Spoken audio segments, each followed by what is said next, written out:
नमस्कार, मी आरती सावंत.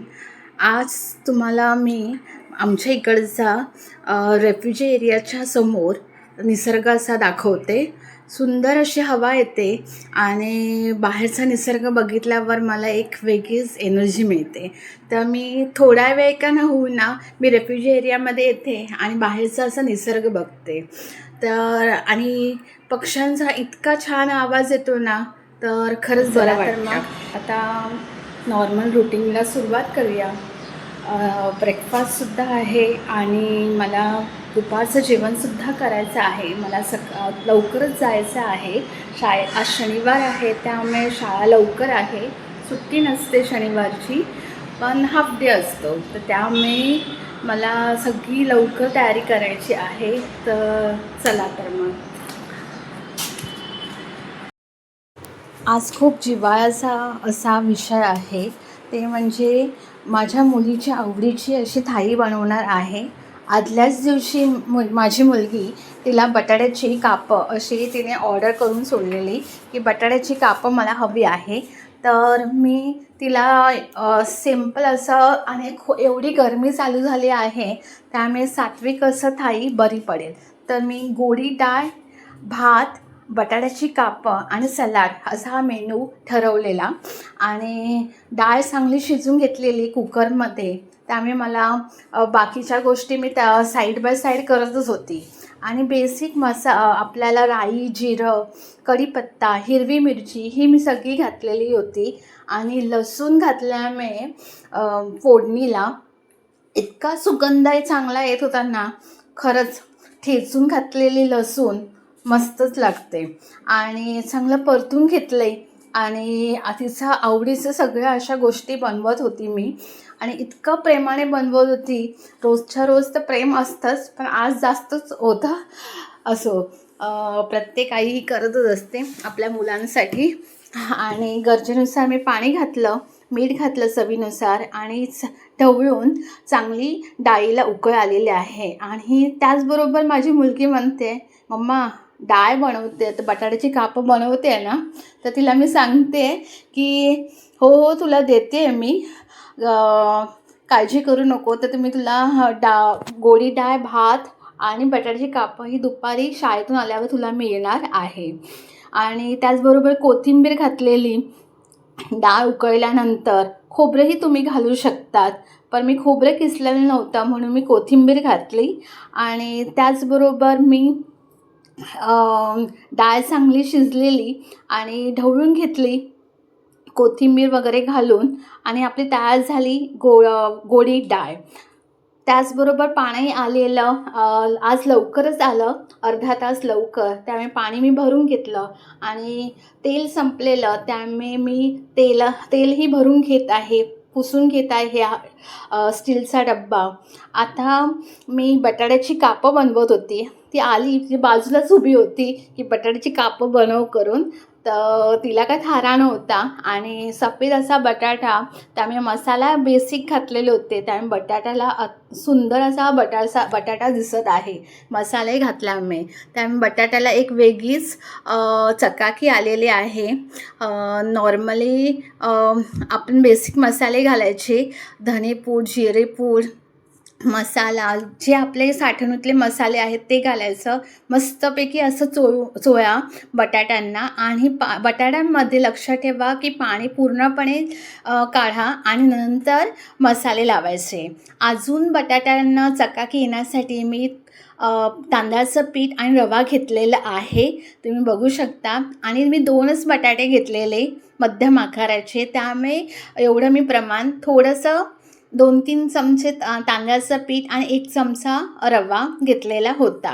आणि मिक्स करून घ्या आणि बटाट्यांना कोटिंग लावा तांदळाचं पीठ, त्यामुळे अजून बटाटा छानपैकी कुरकुरीत होईल. तर नक्की तांदळाचं पीठ लावा आणि रव्याचं पीठ मिक्स करून घ्या आणि प्रत्येक बटाट्यांना लावा, त्यामुळे फ्राय करतानासुद्धा बरं पडतं. मी प्रत्येक बटाट्यांना तांदळाचं पीठ लावून घेत आहे. सगळे बटाटे रेडी झालेले आहेत आत फ्राय व्हायला. तर आणि हा डोसाचा तवा आहे ना, त्या डोसाच्या तव्यामध्ये माझे सगळे बटाटे फ्राय होतात. म्हणजे सुरणाची कापंसुद्धा.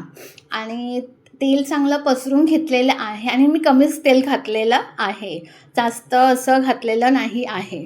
आणि प्रत्येक बटाटे मी लावून घेत आहे. तुम्ही बघू शकता किती छान दिसत आहेत ना बटाटे.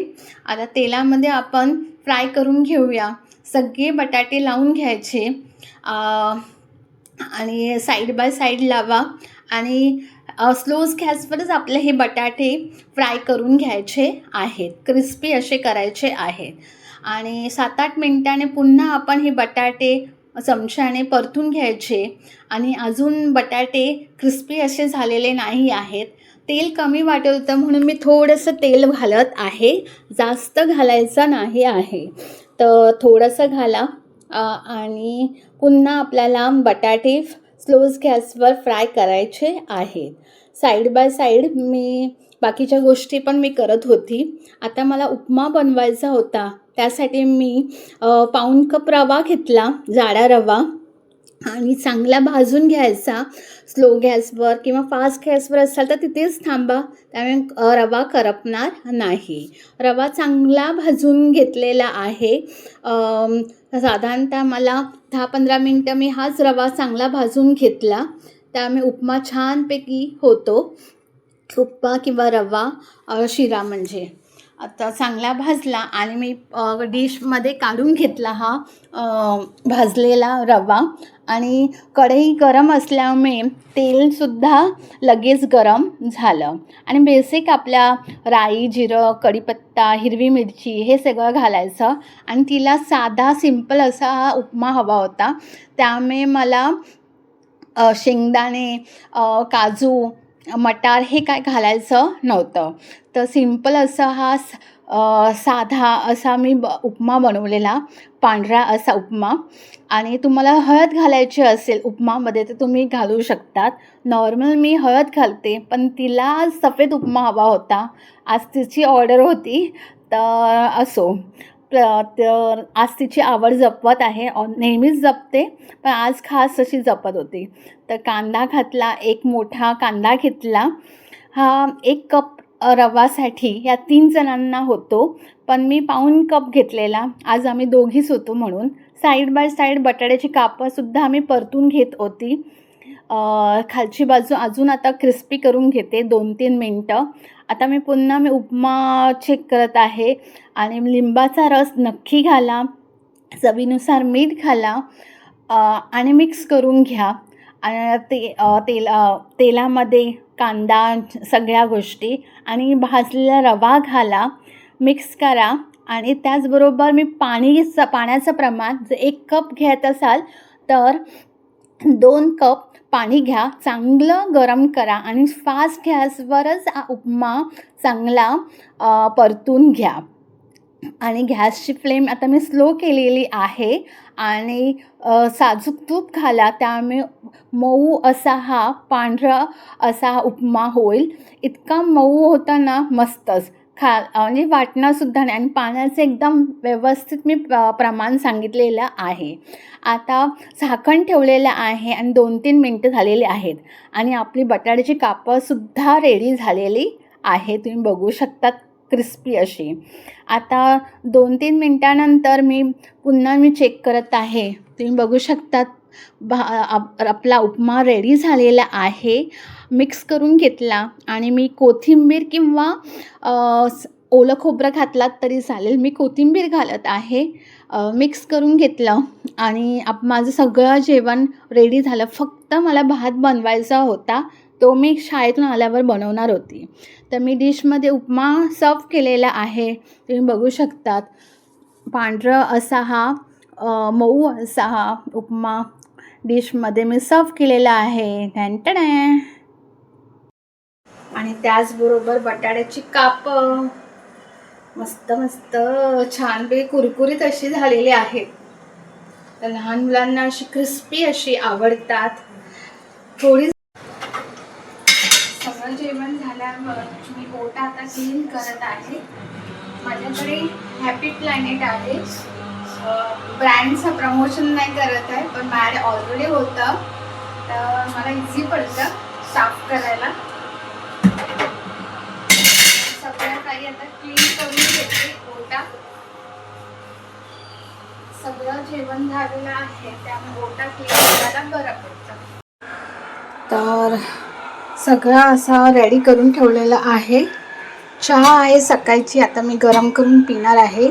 त्याच्यात उरलेला उपमा आहे, बटाट्याची कापं आहे, डाळ आहे आणि कुकर काढून ठेवलेलं आहे. शाळेतून आल्यानंतर मी कुकर लावेन, मग गरमागरम असा भात खाऊ शकतो. तर पूर्ण असं माझी भांडीसुद्धा क्लिअर झालेली आहेत.